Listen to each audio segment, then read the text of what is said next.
সুপ্রিয় দর্শক, কিছুদিন আগেই সুপ্রিম কোর্টের প্রধান বিচারপতি পদ থেকে অবসর নিয়েছেন DY চন্দ্রচূড়। তারপর সুপ্রিম কোর্টের প্রধান বিচারপতির চেয়ারে বসেছেন সঞ্জীব খান্না। আর প্রধান বিচারপতি পদে বসেই চন্দ্রচূড়ের একাধিক নিয়মে বদল তিনি এনেছেন, যা চোখে পড়ার মতো। সেই খবর আগেই আপনাদেরকে জানিয়েছি। আর এবার SSC মামলা নিয়ে একেবারে চরম পদক্ষেপ। আর এরই মধ্যেই প্রশ্ন উঠে গিয়েছে, তাহলে কি এবার SSC মামলার নিষ্পত্তি হতে চলেছে? এই নিয়ে বড়সড় একটি খবর সুপ্রিম কোর্ট থেকে এসেছে। দর্শক, লোকসভা নির্বাচন চলাকালীন কলকাতা হাইকোর্টের একটি মাত্র রায়ে এই রাজ্যের 25 থেকে 26 হাজার শিক্ষক শিক্ষিকার চাকরি বাতিল হয়ে যায়। কারণ তাদেরকে অবৈধভাবে চাকরি দেওয়া হয়েছে বা বৈধর সঙ্গে অবৈধদেরকেও মিশিয়ে দেওয়া হয়েছে। এই বৈধ অবৈধের যে তালিকা, সেটা SSC বা রাজ্য সরকার না দেওয়ার কারণেই কলকাতা হাইকোর্টের বিচারপতিরা রাজ্যের 26 হাজার শিক্ষক শিক্ষিকার যে চাকরি তা বাতিল করে দেয়। এর পরপরই রাজ্য সরকার সাথে সাথে সুপ্রিম কোর্টের দ্বারস্থ হয়। আর কলকাতা হাইকোর্টের এই নির্দেশের ফলে লোকসভা নির্বাচন চলাকালীন অস্বস্তিতে পড়েছিল মমতা ব্যানার্জির সরকার। আর সুপ্রিম কোর্টে আসতেই কলকাতা হাইকোর্টের সেই রায়ে স্থগিতাদেশ দিয়ে দেয় সুপ্রিম কোর্টের প্রধান বিচারপতি DY চন্দ্রচূড়ের নেতৃত্বাধীন ডিভিশন বেঞ্চ। এতে লোকসভা নির্বাচন চলাকালীন রাজ্যের শাসক দল তৃণমূল কংগ্রেস স্বস্তি পায়।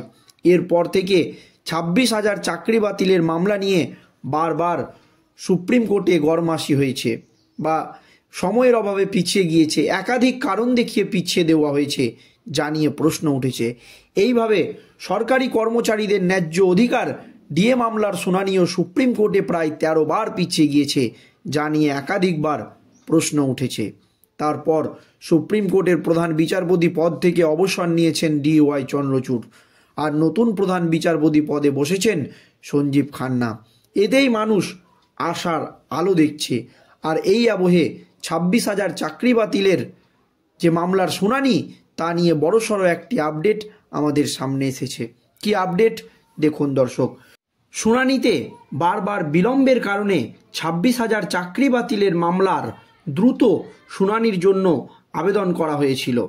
SSC নিয়োগ দুর্নীতি মামলায় সুপ্রিম কোর্টে দ্রুত শুনানির আবেদন করেছিলেন একজন শিক্ষক।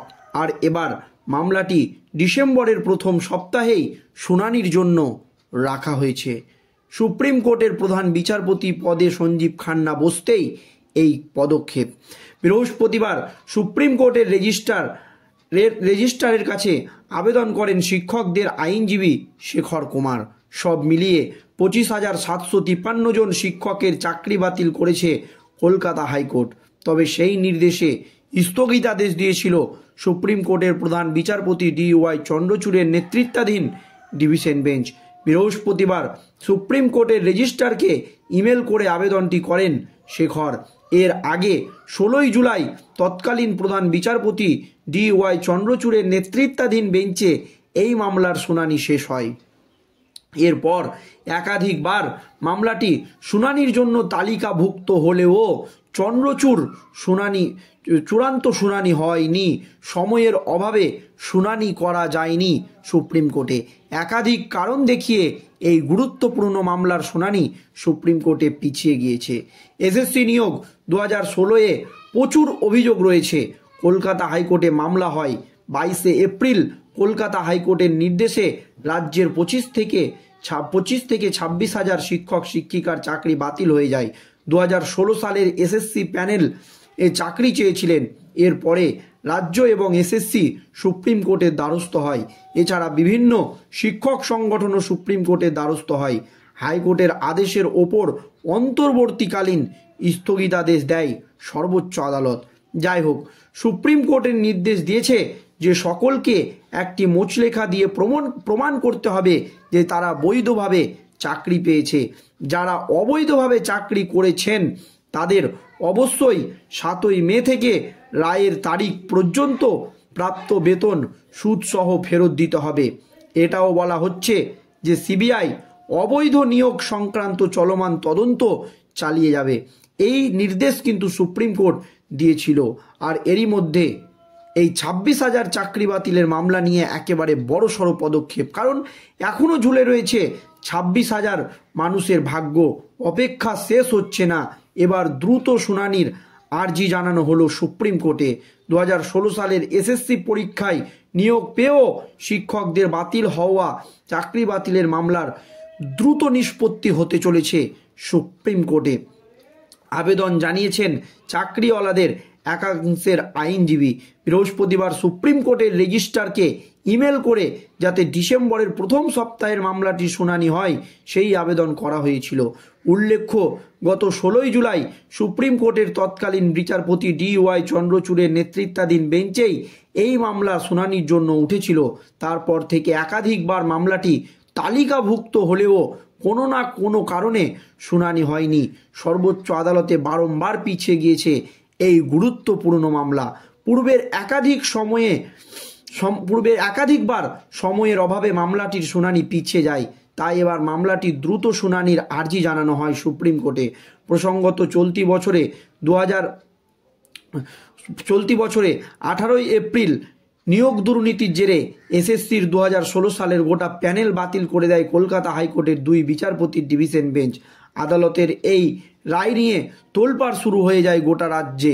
উচ্চ আদালতের রায়ে এক ধাক্কায় চাকরি যায় 25,753 জনের।